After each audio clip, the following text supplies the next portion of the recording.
Welcome to the It's Your Effin' Journey podcast. My name is Melissa Hemming, and if a life coach and a therapist had a baby, you would get me.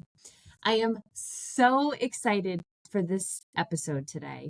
If you remember, a couple months ago when I started doing interviews, I had my friend Miranda on to share her amazing story, and I never pressed record.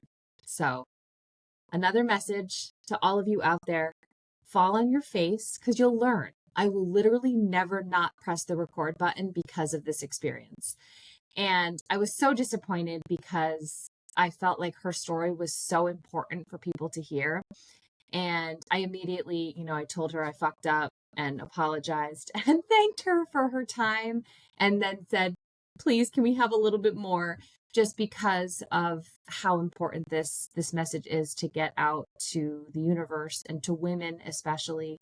And I'm so grateful that we made it happen again after a few months. And honestly, I don't have the other conversation to even revisit and listen to, but this one just blew me away. It just blew me away. I laughed, I cried. I know all of you will feel the same. Trigger warnings. There's lots of body image talk and cancer and women's health information. So this one's an important one. So I hope you guys enjoy it as much as I did. And I know you will be so inspired by her story. So thank you so much for being here. Again, we have a community to help support you on your journey. And that community is housed on Facebook. The link will be in the show notes so that you can join us. And this month we're doing a book club with the Let Them Theory. And just so good to be together and just to share, our wins. We had a post today about celebrating something that we feel proud of. And it's just so nice to have a community. So if you are a listener here, this is for you. This space is for you. The reason I have it on Facebook, even despite everything going on in the world, is just because people are there. Unless you're someone that's left Facebook, you're there. And while you're there, I want Facebook to be a happy place for you where you do feel supported. So please go ahead and join that. And I hope you enjoy this episode. Thanks for being here. Oh, I see. Hello. Welcome, Miranda, Hello. to the It's Your Effin' Journey podcast. We won't tell everyone that we messed up, or I messed up royally the last time we did this. We had an amazing conversation and your girl never pressed record. So I got off the amazing conversation and I was like, where did it go? Never pressed record. So thank you so much for not only sharing your time with me the first time, but also coming back and doing this again, because your story is just so amazing that the world needs to hear it. And it had to be done, So welcome back. I appreciate you. Thank you. I appreciate you wanting me to come back. So that's cool. Yeah, a little bit more. I love everything that you're doing and have done, and it's just amazing. So let's talk about how we met, because we met through school, right? Like you were, you were a para, right? A para or an assistant teacher? Yeah. So originally I was just the best pickup drop off auntie. And then I eventually got switched to working in the preschool. And I'm pretty sure that's where my niece and your daughter were in class. Yes. So your sister was my oldest's amazing kindergarten teacher. Miss. Yes, she was the first class of the graduates from. She was Rivera. She was Rivera. Yeah, she's back to Rivera because you do you boo boo. Proud of her. Yes. We won't go into that. That's her own story to tell. But so I've known, your family for quite a bit. So I fell in love with her back then. So that was probably 2009. And then my youngest was in the same class as your niece. and they had a Yep. cute little friendship, and yeah, Yes. that was how the magic That was started. cute. Yeah. I loved Yeah. doing pickup. They'd be like, Mackenzie, your mom is here. And I'm like, I'm just Titi, but thank you. It was so sweet. So Oh, long ago, and but it feels like then yesterday. you became my dog sitter. Yes. Yes. And low key I think hoping for Bear to come visit. I know you were the only But one who wanted that. Everyone else is like, I don't want to yes. go to your house because of the bears, and you were like, please, the Yeah, bears. exactly. I want to hug all of them. Yep. Yeah. No fear So about it. you watch the dogs, and then so let's walk me through the whole story, the story of you. Oh gosh. It's a long one, but I know. so when I started dog sitting for you, that was probably the start of some of the darkest times of my life. I had just left a terrible, abusive, cheating loser. I went to a whole new state for him, trying to, thinking I'm doing, this beautiful thing, and it just completely backfired in my face. So I moved back up to Connecticut. I did that 16, 17-hour drive all by myself, with my cats. And yeah, my sister helped, always grateful for that. She loaded up a car as well. Um, but it was a rough drive all alone, You literally like, okay, it took me so long to get even brave enough to leave, because in my head it's like, oh God, no, I'm never going to find anybody again. You know, what the heck am I doing? I was so embarrassed to come back, So, How long were you there? in North Carolina, not even that long, a little over a year and a Okay. few months, maybe. You were like, Yeah. I'm with this And guy. I'm moving. I'm joining him. we were Did supposed he to have get married, family there? everything. We moved to be close to his daughter. Okay, okay. And you were like, So, I'm yeah, moving. I And then was, yeah. how fast or how soon after you moved did you realize like this isn't right? Almost immediately, unfortunately. Like, it was terrible from the beginning. He was abusive alcoholic. It would be times where we would literally be pretty much almost wrestling to get his keys out of his hands. Like, it was a really terrible time, but I was so prideful. I was like, no, no, no, I moved. I left my whole family. Like, I gotta do this. Um, so yeah, it was pretty rough. But once I, got all the proof of everything, I was like, yeah, I gotta go. But it did Yeah. take me a while. I was really scared. And like I remember my memory is like crazy. It's like a movie. I can just rewind and stuff. I remember dog sitting, and it was obviously no fault of yours, but I was struggling so hard. I was panicking. I was texting my sister. I was like, do I ask for money up front or after? Like, I don't know the etiquette of this. Like, I'm scared to ask because my car payment was due, and I was so scared I was gonna miss it. And I was like, I don't know how to, because my philosophy on things, I'm like, I tell people whatever they can afford, I'm perfect with. Because when I dog sit or house sit, I'm like, this is a little vacation for me. Yeah. I get to hang out with dogs and sleep. What the heck? This is amazing. But I was so scared. I was like, oh my God, I'm gonna miss my car payment. Like, it was really, really bad times for me. But obviously people like you made it like so much better. I'm like Did you so ask me? grateful. I can't remember. Jasmine eventually was like, dude, it's fine to ask. You're not doing anything wrong. And I did. I remember asking you on like a Sunday night. You're like, oh yeah, it's totally fine. Yeah. And I paid my car. Oh, good. And it was such a huge relief. And like I've obviously come so far from those times, but geez, in between that has been horrible.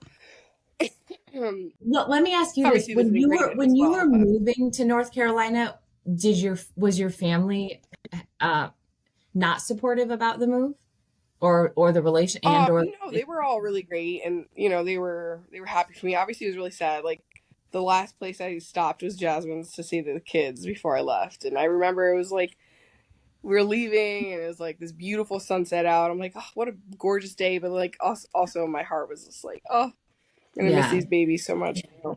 I just didn't Um, know if that made it harder to sort of eventually call them and say like it didn't work out, right? Like I'm coming back. no, not really. it was more of like hard on myself. Like, oh God, I failed. I'm a failure. Yeah. Like, I did this. But that's Well, what good. it I'm was glad you done. had a supportive family and they were all, there for you when you needed it. Oh yeah, they were like, get back. It's totally fine. Like, do it. But I was just like, holy shit, I have to like start all over, I Yeah. had to find a thankfully I was at least proactive. I decided from that moment, I said, I will no longer allow a man to stop me from accomplishing my dreams. And so I was holding back so much of myself being with that person. I started traveling. I said, okay. The middle of the night, I had this app called Hopper. I got a notification for a flight to California to see my best friend for $198. I said, yep. So I was in California and I did a phone interview for a job back in for West Hartford Public Schools, and I was like, I'm getting paid terrible money, but it's a start, and I can't, let this go by. So, I it ignited me to. I mean, I've had ups and downs my whole life, but that situation, it really projected me to who I am today. And I have Yeah. an incredible husband, incredible partner now, and he's so amazing, and he, breathes life into my dreams and stuff like that. I don't have to worry about that stuff anymore. But from then, I was like, yeah, I am not allowing this to happen again. Ain't Yeah. no way. So, girl, one day I literally got out of work. I drove right to Tennessee. Another time, I drove straight to Georgia. Like once I said bye to that mofo, I was on the road. I was checking things off my bucket list. I said, no, I no, no, boo love boo, you're not about to that. put me down. Yeah, it was great. It was really shitty in the moment, but I was like, through being scared, I also had these bouts of like, fuck you, I'm out. He was talking about, are you gonna give me money for rent? Am I in that house? No, you take care of that rent. You want to be ripping around and doing your thing? Bye. I So I love used it. my little bit of money to travel. Good for Yeah. you. Yeah. So yeah, So looking you back on came the back first time I here, got you it. worked at West Hartford Public Schools. Yeah, what a shitty district. I mean, excuse me. Isn't that where Jasmine is Yeah, now? she sure is. But we worked in different sectors. I worked for the post Yeah. secondary program, and Okay. that's where I started. So I still work in a post secondary school setting. So I will Hmm. give a shout out to them. I enjoy the work. I love it working with young adults. Job skills, life skills. It's amazing. But the way it was run and how I was treated and how little they pay their employees is it's unlivable wages. So yeah, I had to get out of there. So then walk me through all the other stuff. What was that like? So like I said, it was really hard coming back. I was in a really deep depression because it was hard to afford living by myself, Yeah. and I don't have the best relationship with my parents in regards to somewhere to stay. Plus, I had my cats. That was really difficult. Um, and I was working two jobs. Still was late on paying things. It was really difficult. If it wasn't for Jasmine, I would not eat. I would not have eaten very, very many days during that time. So it got to the point where I was writing. I wrote I wrote a note. Like it got Hmm. very, very um obviously didn't act on it, but it was something that I kept kind of tucked away in case I felt it was time to use it type thing. Yeah. Um it was bad.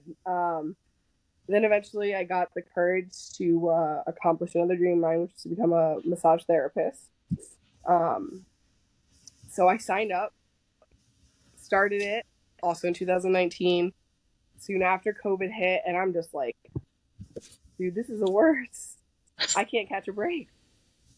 So I'm halfway through massage school during COVID. I finally finish, and I graduate, take this horribly hard, long exam I studied my behind off for. I get, certified, I take the exam, I pass. Over the moon excited. A few months into being a licensed massage therapist, I get this horrible pain in my back. I'm like, put some heat on it, it'll be fine. No, it turned into being some of the most excruciating days of my life. I spent about 4 months straight not being able to do anything. I had to eat on my stomach. I couldn't look at people in the eye. The only way I could feel like because of was looking at people's massage feet. therapy. No, it wasn't because of massage. It was I ended up having a ruptured disc that was the timing of it was just horrible because I always wanted to be a massage therapist, but I kept doubting myself. I can't do it. I'm not smart enough. But once I finally did, I was only a few months into massaging. And you couldn't do it. It turned into another horrible spiral. I'm like, I wasted all this money. I can't do this. I was just like, what the hell, man? Like, why is the world trying to knock me down so hard? Like, I am trying my damn best to just exist, and it's like everything's against me, So I finally had my back surgery. I was like, this is amazing. They asked me when I woke up, oh, do you need pain medicine? And I was like, no. I felt instant relief. It was, oh my God. And when I tell you, Melissa, it felt like before I had my surgery, I pretty much lost all feeling in my left foot. And from my calf to my ankle, it felt like I was stepping in lava. It was unbelievable. And every single day I showed up for work because I couldn't afford not to. Connecticut did not have the CT paid leave yet. It was going to start accruing in the new year, so 2022. And I was like, oh, I'm gonna just hold it out to the new year. And I try to say that to be strong and like tough and brave, but inside I'm like, if I don't have this surgery, like I'm going to die. Like, that's how horrible it was. So I had my surgery, and I was like a few weeks in, and I was like, I'm ready for this. I couldn't walk for like 4 months. I can walk. I love to volunteer. I love to travel. Boom, let's do this. And so I signed up to volunteer for a trip in South Africa. And obviously I was so excited for it. I was like, woohoo, this is amazing. It was kind of just like, I'm going to do whatever I want at this moment, unrealistically happening. It wasn't probably going to. And then I went through some other crap with, terrible men. And then I met my now wonderful husband. We started chit-chatting, and we met accidentally. And still to this day, it's like, what the heck? Like, how did this happen? We met on this random app that usually has completely wrong location information. So I was like, all right, for shits and giggles, let me actually ask where he lives. And he was only 10 miles up the road over in New Britain. We were like, all right, this is a lie, whatever. And then I asked him when his birthday was. His birthday's the day after mine. I said, no, this can't be true. And he has been one of the most fabulous happy accidents along the way.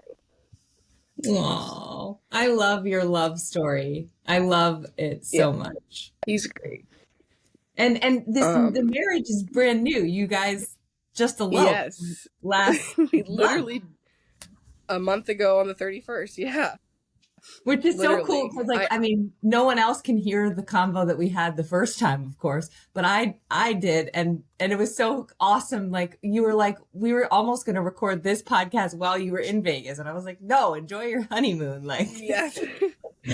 But I think when we originally spoke, I don't know if we had officially planned. No, I don't think to get married yet. I don't think so. Yeah, because a lot has changed since then as well. Yeah. Like I was gonna say earlier, like, I have more rage in me, which it fuels me to be like I was telling you in the Clearly, last one, like you're I'm like a so hard. phoenix. Yes, I am so hard, and I don't give a fuck. Era, like if it's got to be said, I'm gonna say it, and I don't care. Yeah. I'm gonna do it. Like, so obviously, what came after meeting Justin. Yes. Yeah. Give us this. I just started to think, okay, cool, I'm getting my life back. I can walk. I just had new surgery. Like, this is fine. You got a man, a nice man. Yes, like not an abusive alcoholic. Like, what? This is possible? What the fuck? So and obviously no relationship is perfect. We've had, Yeah. in the beginning it was like, do I really want to trust this person? He felt, the same thing. Like, it's hard for anybody. Yeah. But thankfully we discovered that we are like pretty much the same person in a way. Like, we are definitely, even though people think it's cringy, whatever. I just heard about this term recently, but soul twins. Flames. I don't know. Yeah, twin Yeah, flames. thank you. See, I don't even know what it's called. But I was like, you know what? Some people think it's stupid, but I'm like, you know what? No, we really are. And like in my vows, I said, like, I'm so glad our souls finally brought our physical selves together, So, Aww. About a year and 3 months into our relationship, I've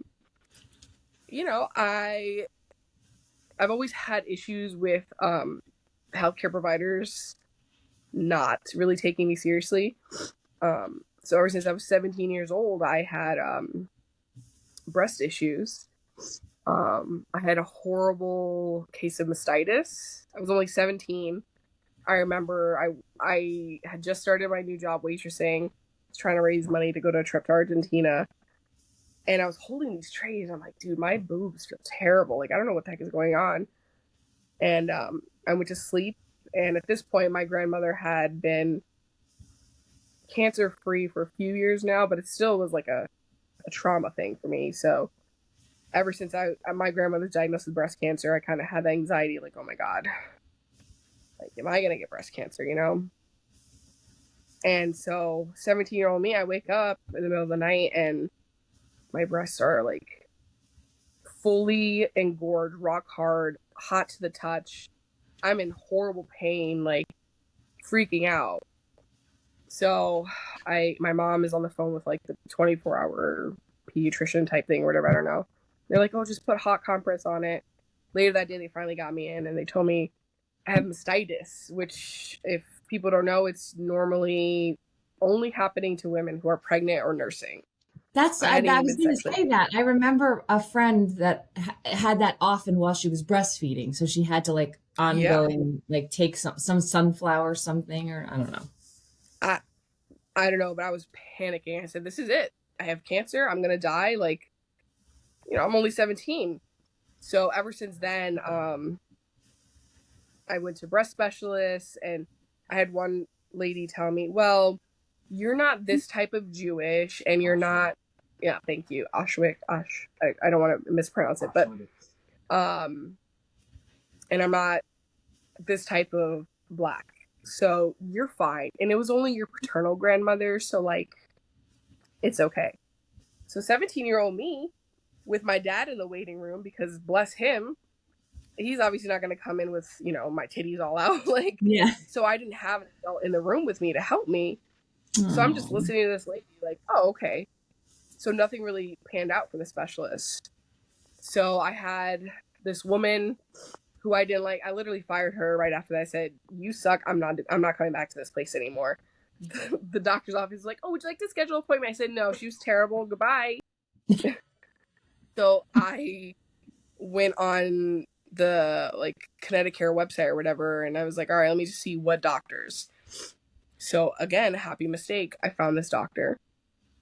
I called. They had an opening. So I went, just thinking I was going to talk about how to lose weight, blah, blah, blah. I was like, whatever, I'll mention my breasts, but I haven't had any luck to this point, so we'll see. So Dr. Bukola Oni, she saved my life. She's the first doctor who listened to me. So I said, hey, she asked me, what are 2 things you want to focus on? It wasn't even like a regular appointment. It was more of like a meet and greet. She asked me, and I said, my biggest issues are my breasts and my weight. We didn't even get into weight. You know, most people who are overweight, the doctor's like, oh yeah, you're fat. You got a splinter, you're fat, boo-boo. Like, sorry. Lose some weight. Let's do it. We didn't even get to the weight. She did a full, thorough exam. And what really got me was like, I could live with a bra, a shirt, a sweatshirt, and even through all that, I would start leaking. And it was always like a weird sticky leak, and like it would stain, so it wouldn't just dry like water. I would just be walking around with droplets on my shirt, you know? It was too embarrassing, and it got to the point where I was like, I can't live like this every day. Yeah. Constant pain. So at that point, it was like 15 years of leakage and being in pain, and doctors being like, I don't find anything, you're fine, you know? So she really listened to me, and she did a full thorough exam. She's like, listen, this isn't right. This is not normal. I'm sending you to get ultrasound done right away. I said, thank you so much. And from there, I got the most help in 2 weeks that I got in 15 years of asking for help. You know, at one point, I was like, all right, I'm going to stop asking because, like, obviously I'm crazy. There's something wrong with me. And I hate looking on Google, but, like, Google was telling me I had cancer. Yeah. And I didn't want to believe it because other doctors kept saying no. But I did find this really weird, and it's where I found the cancer was in a spot in a way that, like, for a self-exam is really hard to have found. Like, I really had, not to get too graphic, but this might be good advice for all women, you know? Yeah, no, share away. They tell you to do the little, you know. Yeah. But where I found my cancer was in behind my nipple. And I kind of had to push on my nipple and kind of feel underneath and around. So don't just do this, ladies. Really get into your nipples. Get in there. Because I had cancer in 2 places on my left breast, and one of them, like I said, was weird. I felt it, but I was like, I don't know what this is. And I kept doubting myself because of the doubt put on me by, you know, the medical professionals. So, at the age of 32, it was, let's see, Monday, May 22nd, 2023. My breast surgeon called me. She was great, April Duckworth. I love her. She's amazing. She told me regardless, she said, I'll either see you soon or I'll see you in a few months to do a recap. But I'm pretty sure I'm going to see you next week. And regardless, everything's going to be okay. It's okay. It's fine. So we went in, and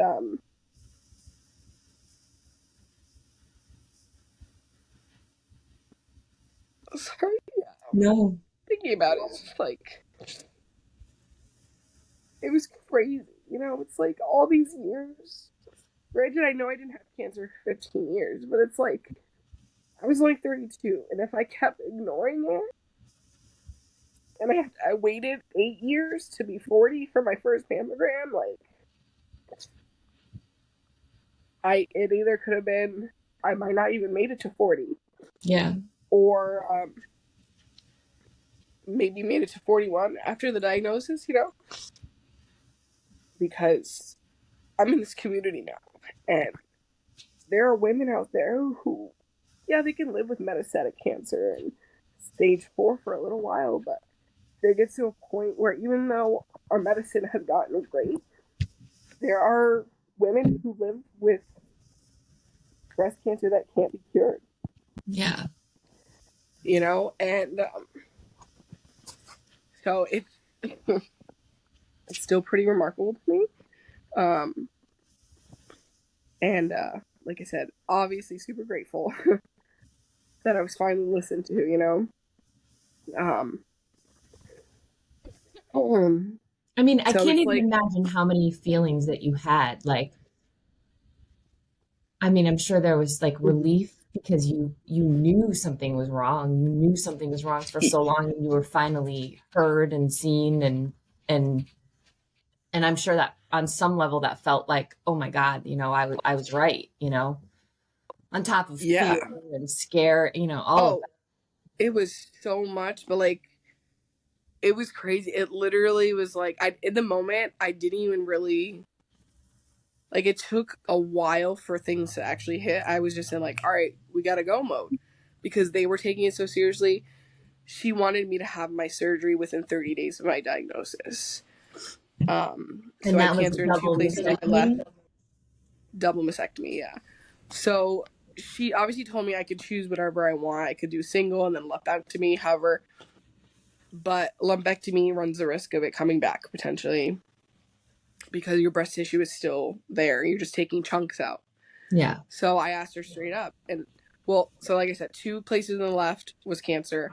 My right breast was quickly evolving into cancer. So I asked her straight up, I said, what would you do if you were in my position? And she said, I'm going to be honest with you, I would do the double. And I said, all right, let's do it.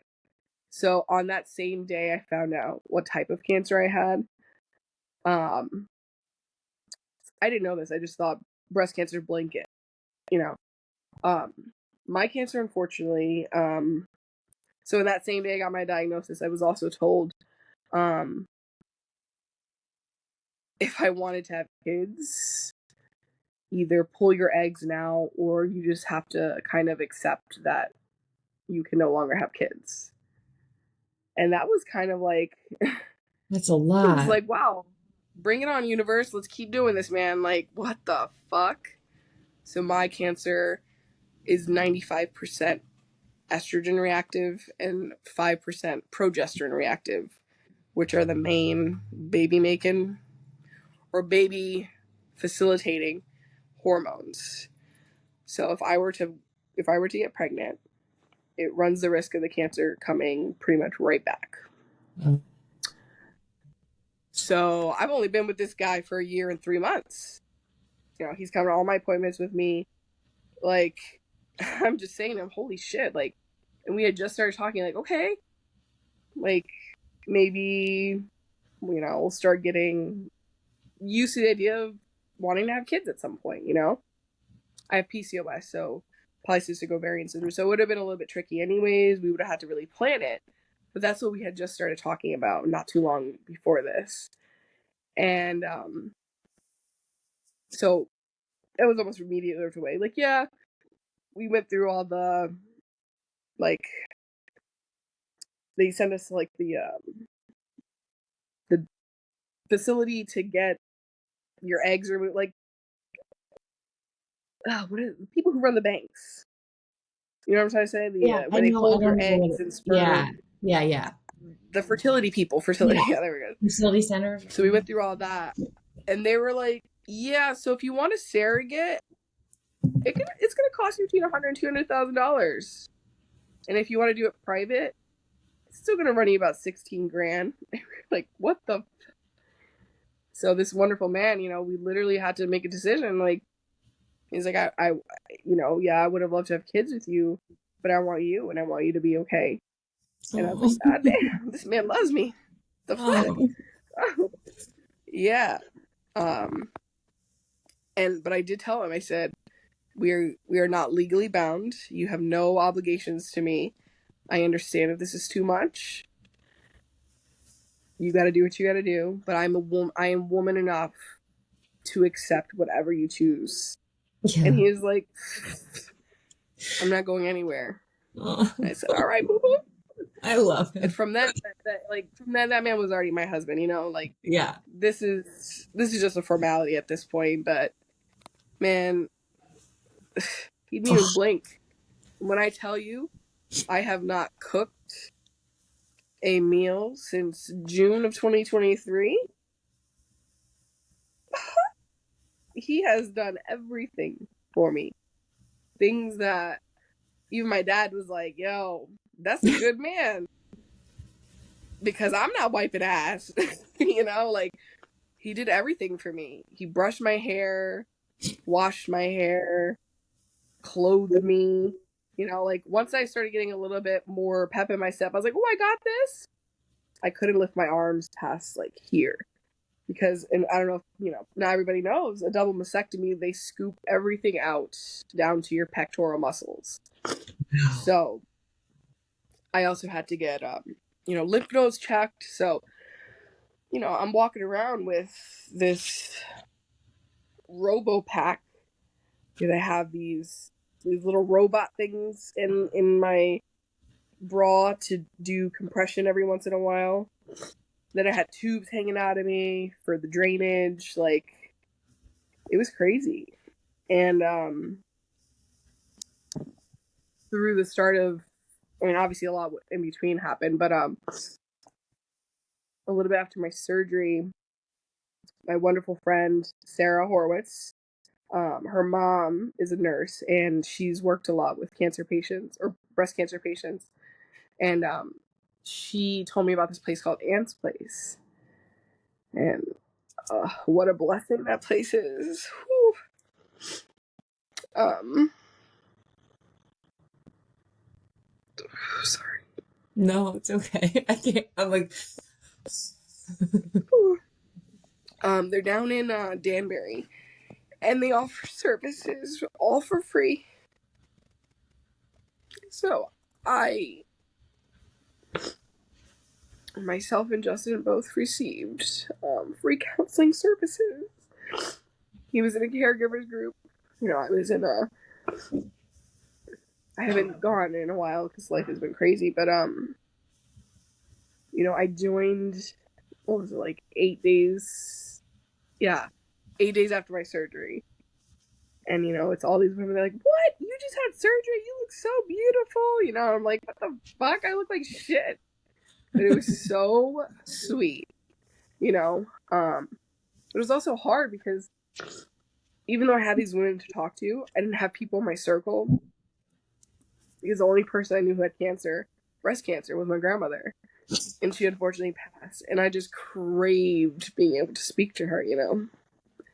But I was also the youngest person in the group. So all these women were already moms, you know, and here I am, 32. I lost my nipples, which means I lost part of my sexuality. I lost the opportunity to have kids.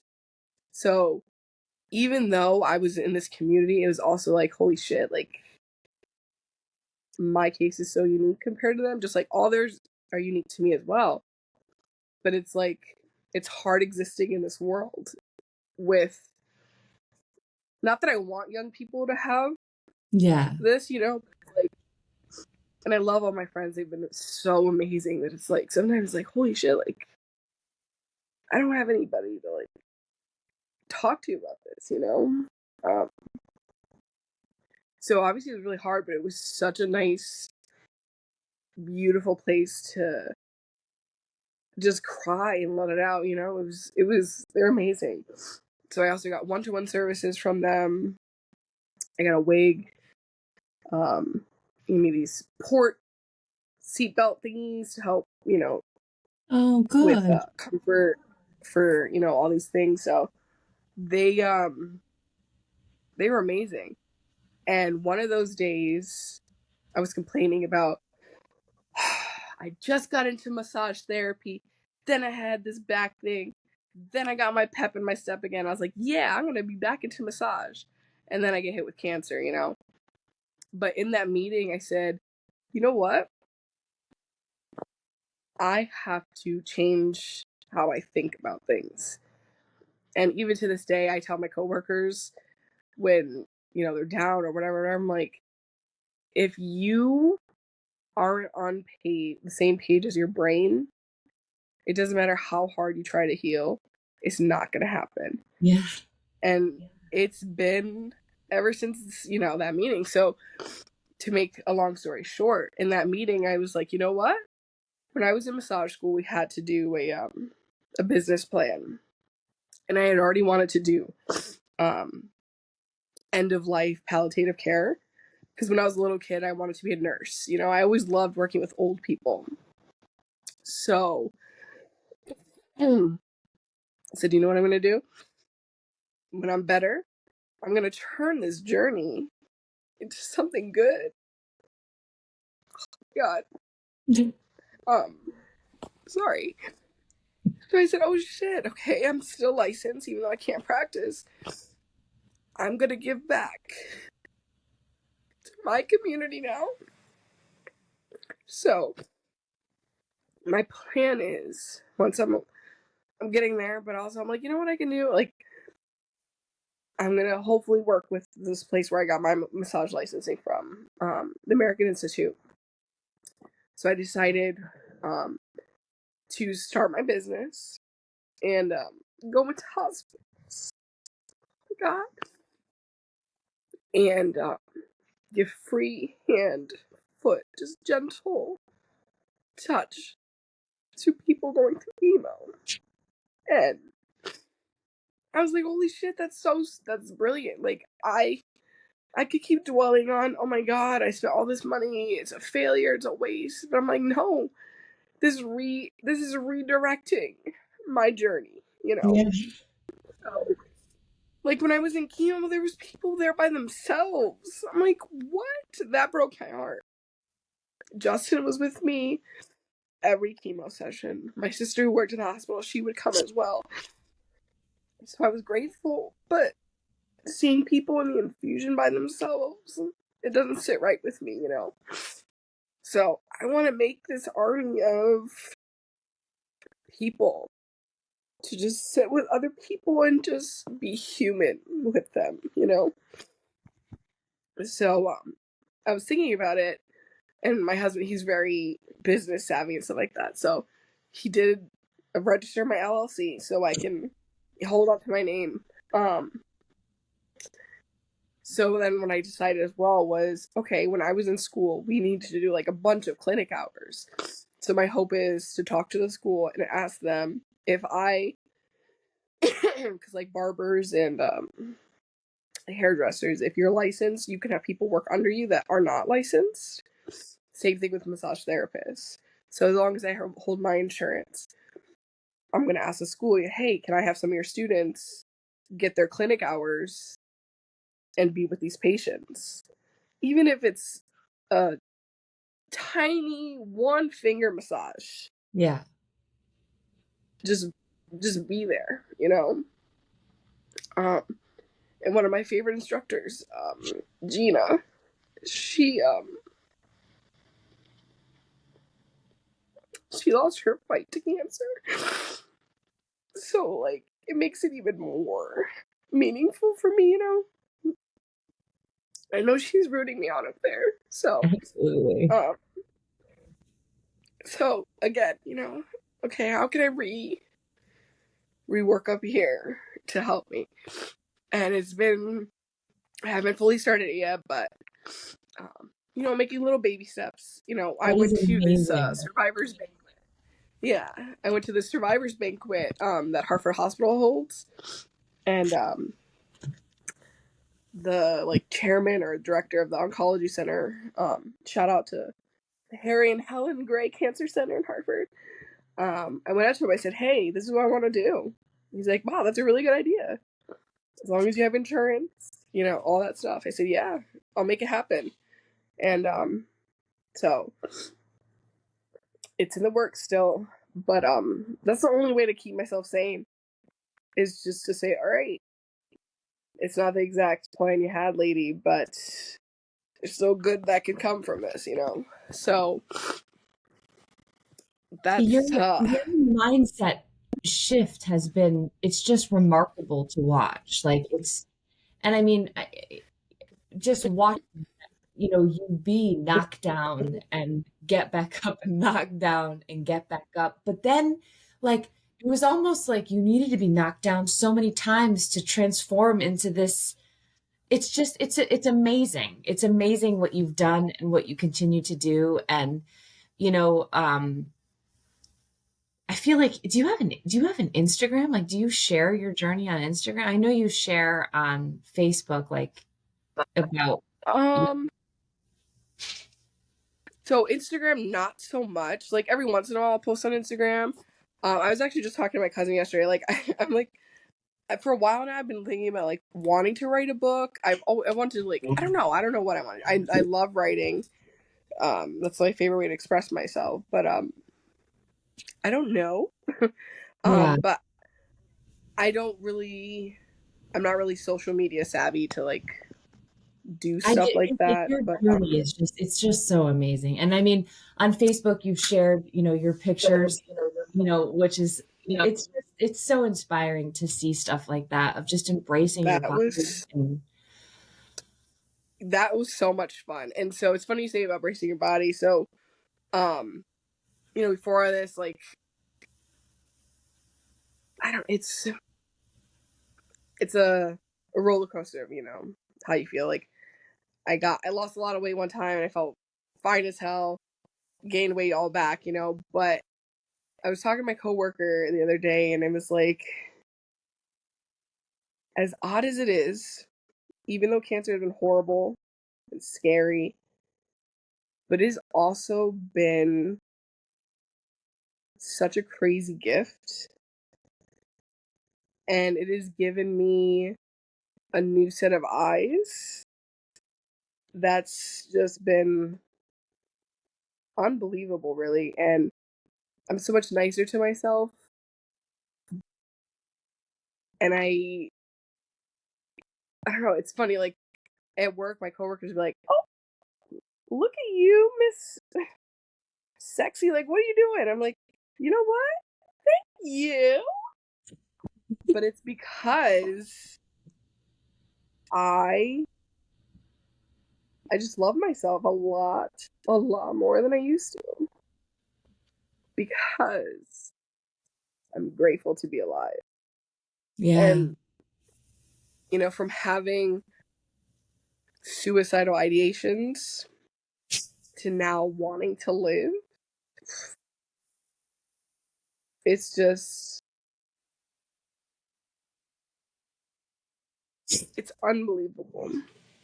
It's also that purpose. Like it gave you this purpose, right? Where maybe you Yeah, didn't feel like you had that before. So now you have this will to right. live, this gift to give, and it just sort of all makes sense now. Tell us about the trip that you ended up taking. Whew. Oh my gosh. Because I know Let you me said just say, that you had booked it in what, 2022? 2021. 21. Okay. So I was supposed to go in June of 2022, but I was like, that's a really long flight. Like my back is it's better, but That that's was gonna be before the surgery. hard. No, I booked it right after my surgery, Okay, but okay. I was still like I wasn't even a year out from healing, and I was like, yeah, let's go. No, that's far as fuck. Like, goddamn, lady. So I rescheduled it. It was supposed to be June of 2023. I literally had my double mastectomy, what would have been day 2 of volunteering in South Africa. And my doctor was like, you can go, but I'd rather you have your surgery quick.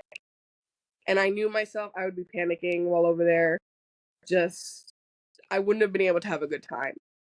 And so when I went, it was one of the most beautiful, reigniting journeys to date in my life. I still wear my necklace every I day. saw that. And say a little piece of me is still in Africa. It was just, let me put you this way: we went on a safari. I cried looking at rhinos' asses. Didn't you pee with the Literally. rhino? No, I peed with the water buffalo. Girl, I'll tell you that story in a second. But whew, we literally get down one curve of the safari, and I'm just like, holy shit! Like, I'm looking at these rhinos because I'm fucking alive. And it was like, whew, very profound. Like, I'm doing something that I wasn't sure was going to be possible, you know. It's just like, wow. And I've always loved volunteering, like I said, but that trip truly, like, from then, I think is really when I was like, yeah, like, I'm living. Like, 'cause it was hard going back to work, you know, like, I cried on my first day going back to work. I was a wreck. I was so scared. I was like, I'm not the same person anymore, you know? And so I was going through some shit, you know, in my head. But that trip, it just, it made me feel so alive. And I can't wait to go back. You know, I still keep in contact with people I met down there. You Yeah, know, it was a volunteer trip, right? Like a volunteered. Yep, volunteered at an animal shelter. You know, I could have done that here, but I was like, I'm gonna go work with dogs with accents. Get the fuck out of my face. Like, I'm going. No, I'm just kidding. They don't have accents, you know. But it's been a long running joke. I'm sorry. I always joke that animals from different countries bark or poo or whatever in their culture's I love that. accent. But you know, like, yeah, I could have gone to the Humane Society in Newington, but I was like, no, we're doing this in Africa, buddy. Like, so I still keep in contact with them. I'm actually getting ready to start an auto shipment every month to have food donated to the shelter. You know, over here, a lot of people have compassion for animals. I'm not saying there aren't people where I was, but unfortunately, pets aren't seen as important as they Yeah. are here to us, you know? So seeing the dedication and hard work of the people at the sanctuary over there, or the shelter, they do incredible work, and they do it selflessly and round the clock. So we'll be hopefully starting that soon. I have a huge shipment of blankets to finally send down to them. But I can't wait to go back. It truly was, like I said, a piece of my heart is still down there. But to circle back to peeing with the water buffalo, we're Yes. on the tour. I try to keep hydrated. You know, I take a lot of medications. Like, gotta do my thing. So we're on the tour, and the guy was like, "Oh, if anybody's to the bathroom, like, your only spot is in the African bush, and if you're okay with it, let me know." I'm like, "I won't need to pee. It's fine." My pea-sized bladder said, "No, no, no, we're doing this." So we're like an hour in, and I said to my sister, I was like, "I can't hold it anymore, bro." Like, so I raised my hand, I was like, "I'm so sorry." And terrible timing, we stopped right next to this whole herd of water buffalo. I'm like, okay, I'm going to pee. It's actually my profile picture. Let me see if I can. So, I'm like, all right, cool, let's pee. And I just look, and all of them are just staring at me like, what the hell is this lady doing? Like, it's just my favorite. No, just they're all just back there, right? So I get back in the truck, and the guy was like, "Oh, just so you know, they're the most deadly of the big five on safaris." I said, "Huh?" He's like, "Yeah, they will intentionally charge and ambush humans without any warning." I said, "Oh, in my most vulnerable state, sir, I was crouching down and peeing in a skirt, no less. That's a lot of vulnerability, okay? And you just let me do it." Oh my God. But also, I'm like, I'm fucking badass. Yeah. I pre-survived a potential water buffalo ambush. Like, what? It was great. It was so amazing. But yeah, I got to do a lot of cool shit out there. We went to an elephant sanctuary like a Oh, I few days love after that. that. So I got to hand feed elephants. Then we went to a cheetah sanctuary. Got to pet Oh my cheetahs. Like, oh, God. Yeah, it was just, When are you going to go it was back? so amazing. Hopefully soon. We got to get my husband his passport. We're going to Ireland in June. That's Well, going that'll to be be another fun amazing. cancer event. It's I found out about it through this woman at Relay for Life, and she's like, "Yeah, I do this cool thing in Ireland. It's called the strip and dip." I said, "Oh, tell me more." And she's like, "Okay, cool." It is a bunch of women, whether you're a cancer survivor or not. It was started by a breast cancer survivor, and it's like their equivalent of kind of like St. Jude, so it's like children cancer and illnesses. It's a fundraiser for them, but all the women meet up at this hotel. We take a coach bus over to the ocean, get naked, and run into the ocean. I fucking love it. Yeah, I love being naked. And you know what? Like, I don't have my nipples yet, but after my next surgery, I'll be. My hope is to get the 2026's new nipple edition. So I can't get them tattooed on until after my last surgery. So I'm hoping to get another reconstruction this year. But yeah, So you're gonna, so gonna your go. nipples will be tattooed on.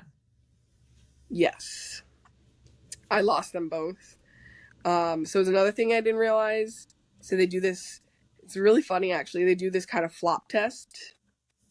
So my plastic surgeon kind of lifted my boob, and she flopped it down. She was like, "The way your nipple falls is too much past this crease, so we cannot save them." Oh, okay. That was a nice surprise. But also I had cancer in this nipple, so I couldn't save it anyways. Yeah. But yeah, if your boobies are too heavy, it won't align properly. So because I didn't have huge And boobs, but they were and on your the nipples above were average side. important to you. Like they were They important. were. It took me a long time. Like the porn industry really does ruin a lot of people's self identity. Um, and when I was younger, I was like, my nipples aren't cute and pink, and I don't have tiny areolas. Like they're not as cute. So it took me a while to like finally love and accept myself for them. Because I really, not to be TMI, my areolas were really big, and this beautiful chocolatey brown, and I missed them. It was Yeah. really sad. I was like, like I said earlier, like it was also part of my sexuality. Like that plays a lot into it. And I still mourn them. It took me a while to look at myself in the mirror without them. Like I would avoid any reflections because I was scared about how terrible I was going to look. But then I finally looked at myself and I look at myself in the mirror, and again, it takes that shift. And, I stopped saying, "Ugh, you're so disgusting." And I started saying, "You know what? You survived, bitch. You did this. Like, good for you. You're not where you want to be yet, but you're getting there." And that's part of why now my coworkers see me looking all sexy and stuff. Like, not on purpose. I appreciate Confidence. myself so much more. Yeah. Confidence is hot. And It doesn't matter how you look. I was thinking about this. I went to karaoke last night and I was watching this woman who, by all definitions, wouldn't have been the most attractive of women. She was rocking it out and was so hot. And I was like, it's yeah, confidence. That's what's hot. yes, It's not how you look, it's how you fucking right. walk around the world. And that's what it Exactly. is. Exactly. And like, and I'm not doing it on purpose, really. Like, I'm not going into work and be like, "Oh, I'm going to be the sexiest lady Yeah. here." It's just like, I feel so much better about myself. And that's like I said, it's a weird battle of like, wow, cancer is really horrible. But holy shit, it took me feeling like I was going to die, and it wasn't me choosing to do it. Yeah. And so it really changed everything. And it's like people are seeing this shift in me, and it's not because I'm, like I said, I'm not thinking about it. But now it's like, okay, how I feel about myself is showing on the outside, and that makes a difference. Yeah. How you feel about yourself on the inside is going to show Yeah. on the outside, whether you want it to or not. you know But now I'm like, can nobody tell me motherfucking nothing? Okay, like I embraced my scar, you know, and I made sure my wedding dress was low enough. Like, I don't want to hide this. This is my Yeah. truth. This is my reality. You know, it's not beautiful, but this is part of who I am. And my wedding dress, it was, you saw it. It had this beautiful Loved it. slit. I love my legs. They were about to be popping. They were all out. Um, and I felt beautiful. And they had pockets. And I didn't, like I said, I didn't care at my start show, you know? Like I'm not gonna hide who I am because you know what? For once, I'm fucking proud of who I am, what I've done, what I've gone through. Like, I'm it's so proud crazy. of you. It's amazing. It's Thank really, you. really amazing. So where are you at? Are you in remission? Are you So my journey is not it's pretty much not anywhere near over. So being that my cancer was hormonal, I have to take hormone blockers. So I do an oral medication every day, and then I get a injection every 4 weeks. The injection shuts down my ovaries, so no estrogen is produced through them. The oral medication is to ensure that there's no estrogen being released in any part of my body through my fat, my muscles. So that's a 5 to 10 year regimen.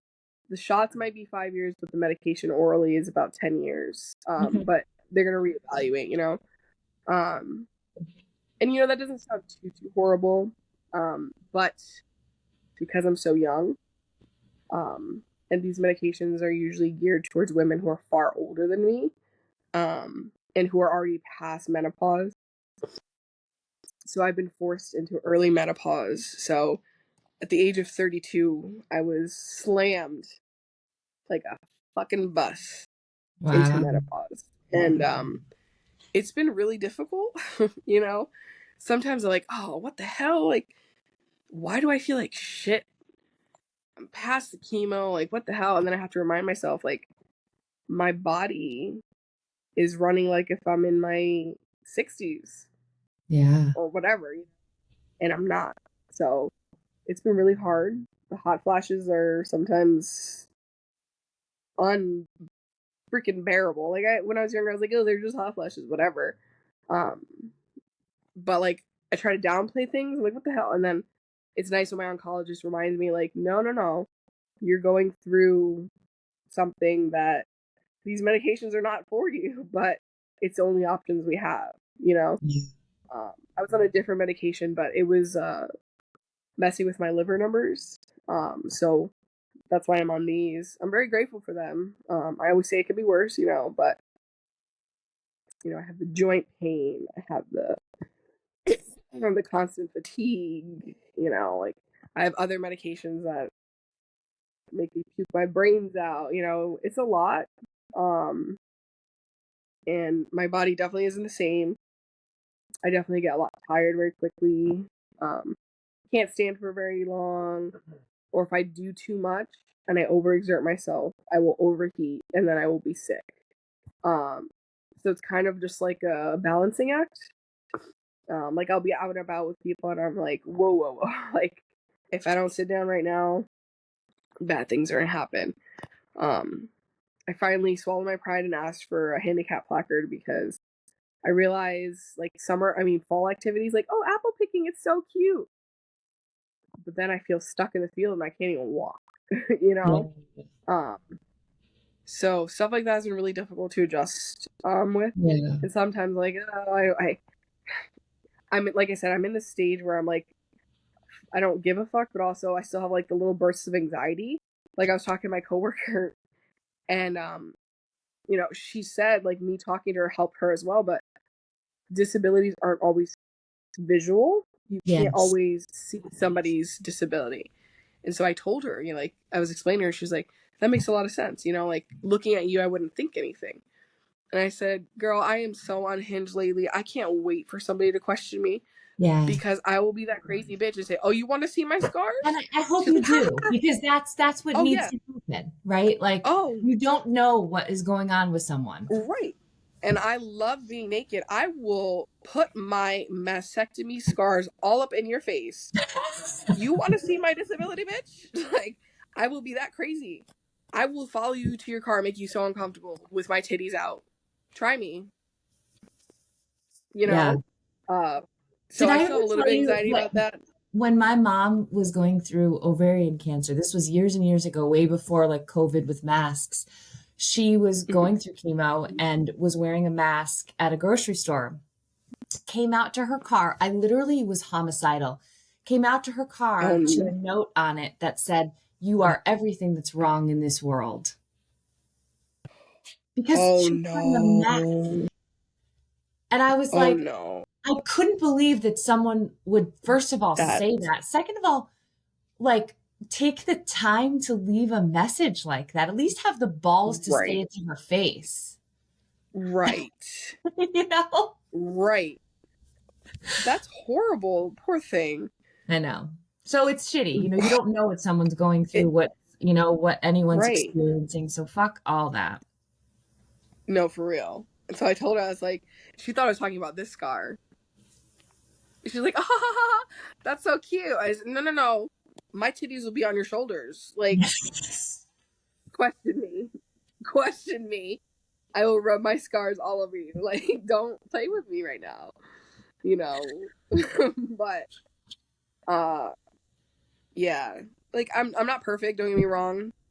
I still have my moments of like, wow, this really sucks.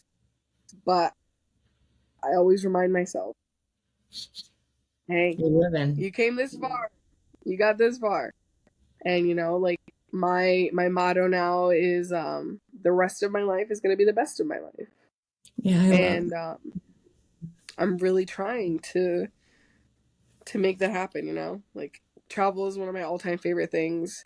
And like I said, my husband, he works so hard for us, and he's trying so hard where we can get to the point where we can retire early and just travel and live our lives. Yeah. And yeah, our dream of having kids is gone, and that's okay. But we're damn happy and grateful to be involved in all the children that I call my You're nieces and the nephews. best TT, right? Yeah, I love it. It's one of my favorite honors in this world. And we could spoil them from a distance and then be on the plane right after. So we have a lot of goals. Maybe buy an RV, travel across the country. He wants to buy a plane. I'm a little scared, but I trust him. And maybe after I get little butterflies out, I'll be like, all right, so we're going to Florida tomorrow. Cool. Okay. So Oh my God, I love it. I thank yeah. you so much for coming and sharing your story. You are amazing, and I'm just so proud of you and what you're doing and Yeah. how you're living. Thank you. Like I said, the rest of my life is gonna be the best of my life. So I love it. I'm trying, and I've always like wanted to be an inspirational speaker, and people always said to do stuff like that, but I'm like, I don't know if I really can. Not that I can or whatever, but I'm like, you know what? I'm still gonna be that annoying person, and I'm gonna try to lift people up, even if it's just in my day-to-day world. Yeah, and you do And it. You do it. Every time I see something you post, I'm like, oh my God. I love it. oh, thanks. Amazing. Thanks. It really is. I try. And Thanks. I'm honored to have like seen this transformation like from then to there to here. And it's you are Crazy, like right? a phoenix, everything that knocks you down, you're like, Thank all you. right, I'm getting the fuck back up. Yeah. Well, seriously, like in the midst of everything, it's like, what am I gonna do?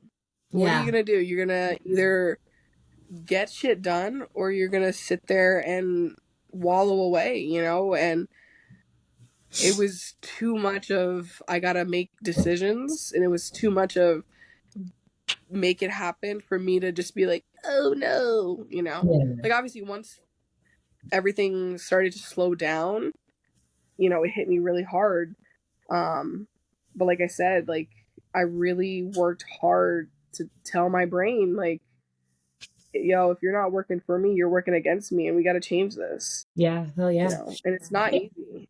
I was talking to someone the other day about like someone who had been diagnosed with something and given like X amount of time to live. And I was like, you can't ever pay attention to that stuff because it is like a mindset thing. If you have convinced yourself that you are going to die, then you sort of throw in the towel. If you, on the other hand, convince yourself you're going to live, it is a profound effects on how you Oh show up yeah, and live.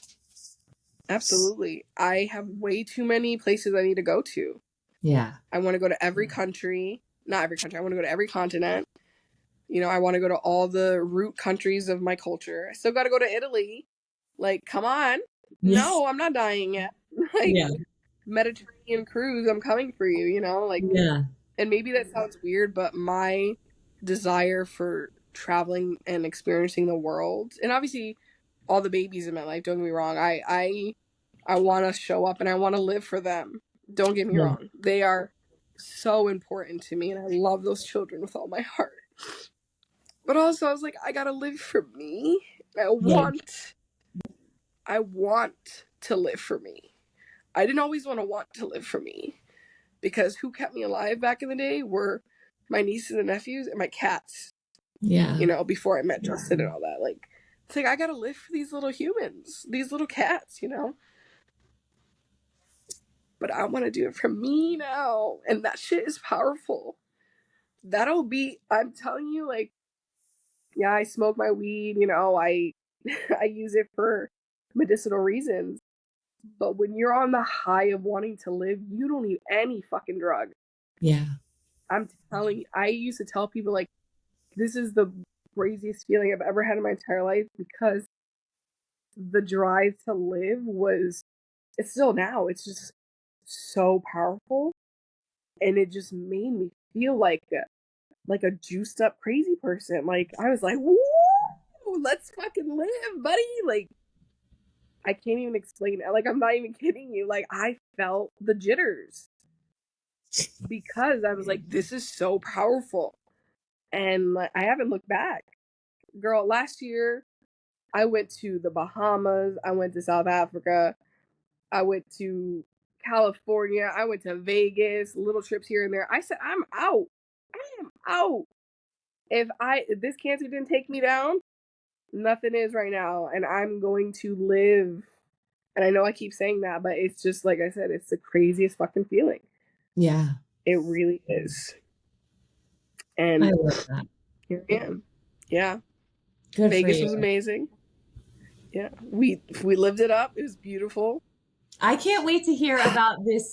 What is it called? The Ireland thing? Oh, the strip and dip. Strip and dip. Strip and dip.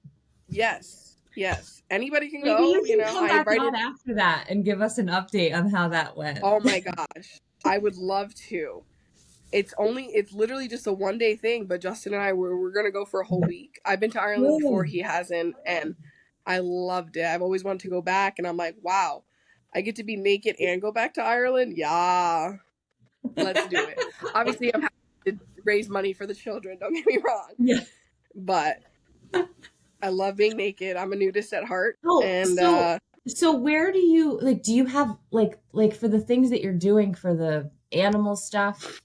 Do you have like where do you have all this that people can help or give or donate oh to the my strip gosh, and if dip? people. Okay, so I have not started my fundraising campaign yet for the strip and Yeah. dip because I don't know if their website has Yeah. started yet, which reminds me I have to look. But I did set up a bank account, like a Zelle account for the dog food, and I have posted a couple times on my Facebook if people want to share. I have gotten a beautiful $100 donation, which is going to cover a lot of what we're sending. But the exchange Oh, for rate like from South shipping and stuff? Africa, well, it's kind of like their Petco, so it would be like a free drop off to the Oh, shelter. nice. Yeah, so I don't really have to worry about shipping per se, but Good. it's just the exchange rate. It's not horrible. So like I said, I set up a Zelle account.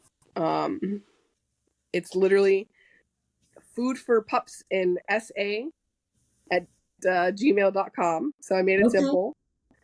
If Food, let me write people, that down. I can Food for pups in SA at at Gmail. gmail.com. And obviously our money goes a long, long way in South Africa. So, that $100 donation that my friend gave is gonna help pay for almost 100 pounds of dog food. So, yeah. So I'm really excited about that.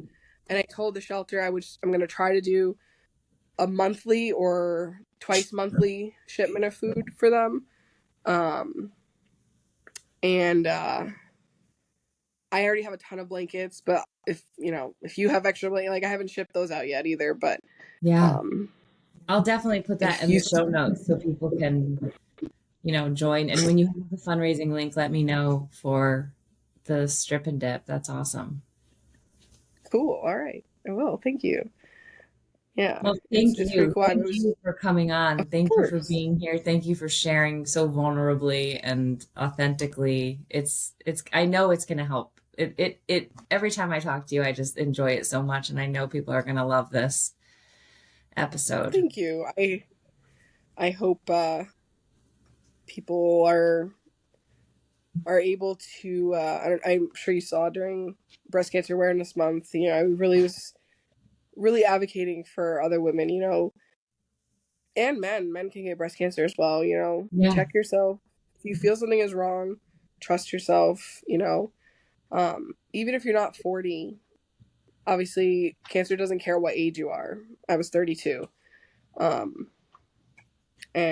if it can help, even just start the conversation with someone, because I know a lot of people aren't comfortable talking about scary things like this, especially with their doctors. But if this can give somebody a little bit of oomph, courage to reach out, even if it's nothing, even if it's just a fatty normal part of your breast, if you think Yeah. there's something wrong, don't be scared to ask. And if you keep getting answers that you don't like, don't settle. Fire your doctors Advocate if you for need to. yourself. Yeah. Find a new Yes. doctor. Yes. Oh, yes. And that one lady, she disrespected me once, and I said, I don't need to take this. Mm-mm. They work for you, people. Yeah. Doctors are there for you. Yeah. And if you don't like how you're being treated, leave them. I had, and you only your body, right? Like Right. I can't emphasize that enough too. Like I had a situation, nothing cancer related, but it was my appendix, and I knew that I was in pain, and I went to my Yeah. doctor, and he was like, "No, you'd be like doubled over. I don't want to give you any radiation." Well, 3 days later, my appendix almost burst at UConn because I knew something was wrong and he did not, want to pursue it. And it's so frustrating when that happens because I was like, what an asshole. Like, give me the fucking radiation. True. Like, And I'm not to, the world is already divided enough, but unfortunately, a lot of times women are not believed. yes. And, oh, you're just being, the hysterical portion of our history is just that. Oh, you're just being hysterical. You're fine. Yeah. Calm down. You don't know what you're talking about. No, you knew what the fuck you were talking about, and Yeah. it showed 3 days later. Yeah. And that's No, horrible. And I'm sorry it happened to you. The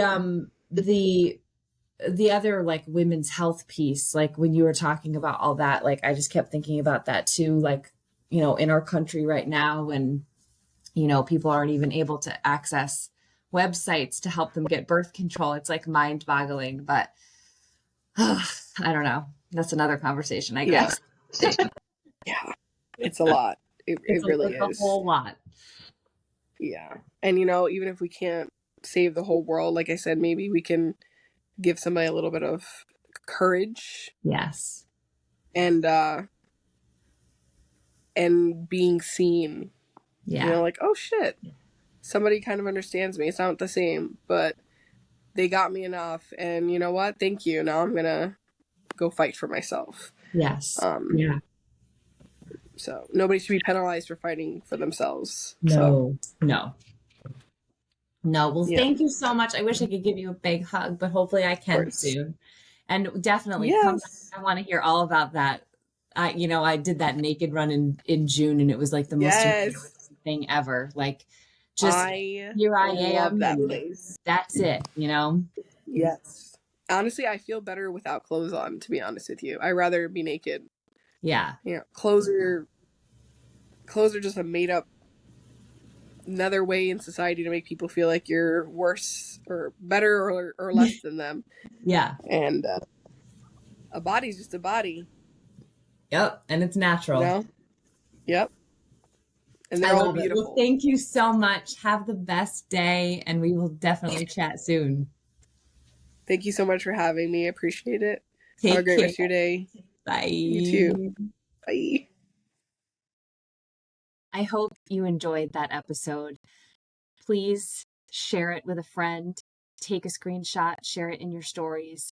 I feel like this one is so important to get the message out about, how to do a breast exam and to advocate for your health, especially in this time in America. It's just so important. So thank you again for being here. I did put up a post in my stories last week and in my community on Facebook, the It's Your Effin' Journey podcast community, to ask about how you guys feel about these longer episodes. If you like them as a big episode and you can pause it and start it and stop it as you need, or if you like them broken up into parts. So this is the longest episode that I think I've put out, and I just wanted to see how that felt to you. So I always want your feedback. This is for you as much as it is for me, and I appreciate you being here, and I appreciate all the feedback that you give me, all the times that you share it, all the support that you give. I can't say enough about how this podcast is just my little baby, and I love it, and I'm proud of it, and I'm so grateful for anybody who is here to support it. So thank you. Mwah, and we'll see you next week.